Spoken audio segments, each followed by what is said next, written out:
Traditional sport tourers are sadly a dying breed in today's day and age, but thankfully, one of the mainstays of the class, Kawasaki's venerable Ninja 1000 SX, has stuck around and grown to become the Ninja 1100 SX for this year. The Ninja 1000 was always one of the most accomplished sport tourers around, and with the new 1100, Kawasaki aims to provide more of the same. As you can see, the Ninja 1100 SX is visually identical to the Ninja 1000 it replaces, save for the new color and graphics, and nearly all the changes have happened underneath this unchanged exterior. The main reason behind Kawasaki bumping the Ninja 1000 up to the 1100 is that the company needed to ensure the bike met the latest Euro 5 plus emission regulations. To start with, the company took the existing 1043cc engine and stroked it out by 3 mm to create the new 1099cc engine. At 113 Nm of torque, peak torque is up by 2 Nm, but at 136 horsepower, peak horsepower is down by 6 ponies. But the company has given the Ninja 1100 longer 5th and 6th gears to ensure that engine RPM is low when you're out cruising on the highway.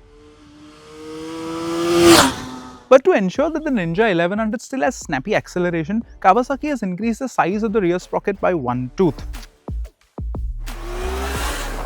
The company has also given the Ninja 1100 a larger rear brake disc by 10 mm, and this is a welcome addition because this bike weighs a portly 238 kilos and is most likely going to be ridden with pillion and all luggage. The final change is that Kawasaki has smoothened out the quickshifter's electronic mapping so that it works seamlessly from basically idle, and this is one of the slickest units I've ever experienced.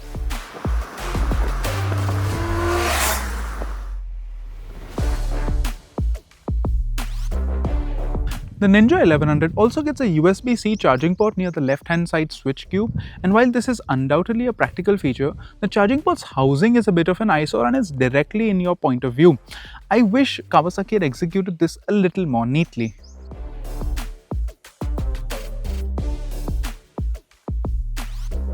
This design has been around since the Ninja 1000 was updated for the BS4 regulations back in 2017, and in 2025, it's still pretty much the same. Credit where credit's due, I think this is a good looking motorcycle despite the best efforts of that huge sari guard.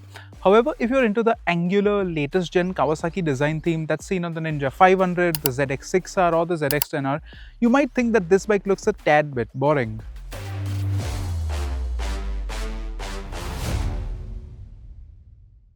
And for those of you who want your Kawasaki to be green, sorry to disappoint you, but the Ninja 1100 can only be had in this stealthy black shade. The signature Kawasaki green is reserved for the higher spec SE variant sold overseas. The TFT display, switchgear and the suite of electronic aids has been carried over from before, and in typical Japanese fashion, this is one of the most straightforward, easy to operate user interface systems I've experienced.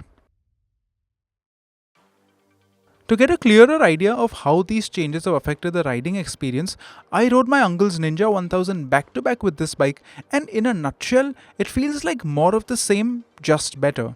While the keyboard warriors will be tripping over themselves to point out that the new 1100 is actually down 6 horsepower over the older 1000, Kawasaki has bolstered the mid-range to compensate for the lack of outright peak output. While there's not a significant difference, the Ninja 1100 feels noticeably faster than the 1000 in the 3 to 7000 RPM zone. And even when you go flat out chasing the red line, the difference is really insignificant in the real world. In a world where superbikes have eclipsed the 200 horsepower threshold and adventure bikes routinely make more than 150 horsepower, we've got a little desensitized to these prodigious power numbers. Let me assure you, 136 horsepower is nothing to scoff at, and the Ninja 1100 will blast past the 200 km/h mark faster than most vehicles out on a road will do 100. But once the thrill of chasing the red line and chasing those big top speed numbers fades away, what will leave a more lasting impression is this engine's refinement and its tractability. Of course, this is an unstressed Japanese inline-4 engine, so this was to be expected. Out on the highway, you're well on your way to 200 kilometers per hour before the bus starts creeping in, and inside the city, this is one of the most peaceful big bikes you'll ever ride. The tractable torquey motor allows you to hold a gear or two higher than usual, and you can even pull away from a dead stop in second without any protestation. The Ninja 1100's cooling system also deserves some serious praise because we've been riding it around in proper Indian summer and the bike has never once shown any signs of being close to overheating. There is some warmth to be felt on your shins and your feet, but it's not severe enough to be a deal breaker. Pair these attributes with the super absorptive plush suspension, the relaxed rider triangle and these generously padded seats and the Ninja 1100 starts to look like a potent continent crossing missile. You can also anchor yourself to the bike very well with your legs because these knee recesses are very well shaped. This might seem like a small thing, but not having to reposition yourself constantly when you're riding and covering long distances is a bigger boon than you think. And speaking of touring in India, the 135mm of ground clearance available is a little on the lower side, but if you exercise a bit of caution, you can get away without scraping the bike's underside over our atrocious speed breakers and road imperfections. The windscreen is also adjustable manually, although for my 511 frame, I prefer leaving it in the lowest position, otherwise a lot of turbulent air hits me right in the face and creates a lot of noise inside the helmet. But don't think of the Ninja as just a lazy, relaxed tourer. You can have some good fun on this bike when the road turns squiggly as well. Of course, this is not going to be anywhere near as sharp as a proper super sport, but if you are willing to adapt to the bike's heft and ride it the way it wants to be ridden with the correct inputs, the Ninja 1100 will realistically keep up with any superbike on the street. These latest and Bridgestone S23 tyres also support you when you want to have fun and have proven to be a good match for the bike's demeanour.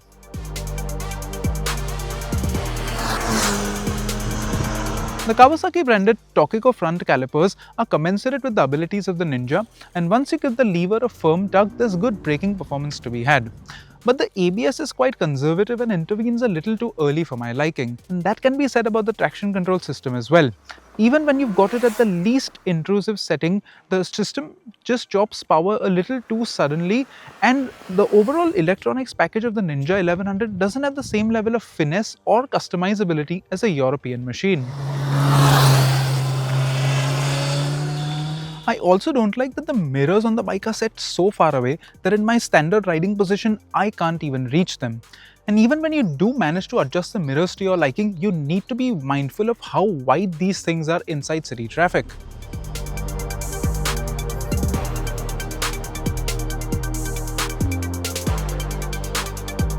Ultimately, those are just minor nitpicks, and the Ninja 1100 SX is a supremely capable machine that can just as easily go from Kashmir to Kanyakumari as it can handle the traffic-riddled streets of any major Indian metropolis. But in its latest generation, Kawasaki's liter class sport tourer is no longer the value for money big bike proposition that it once used to be. With a 13.5 lakh rupees sticker tag, the Ninja 1100's ex-showroom price has increased by more than 1 lakh rupees over the previous 1000. And as competent and well-rounded as the package this motorcycle is, that does seem like a stretch too far. I remember back when the Ninja ZX6R was first launched in the BS4 era in 2019, that bike and the Ninja 1000 were priced almost on par, about 10.5 lakh rupees ex-showroom. Today, the price difference between the 6R and the Ninja 1100 is almost 2 lakh rupees. Then again, if you want an inline for sport touring motorcycle, no one will sell you something comparable in our country. And in comparison to a middleweight European adventure bike, say something like a Triumph Tiger 900 GT or a BMW F900 GSA, the Ninja manages to undercut both of them while also being more powerful and refined, but also a fair deal heavier. However, if you've always wanted an inline for fully fed motorcycle and don't want to compromise on comfort, the Ninja 1100 as it stands today is your only option, but a great one at that.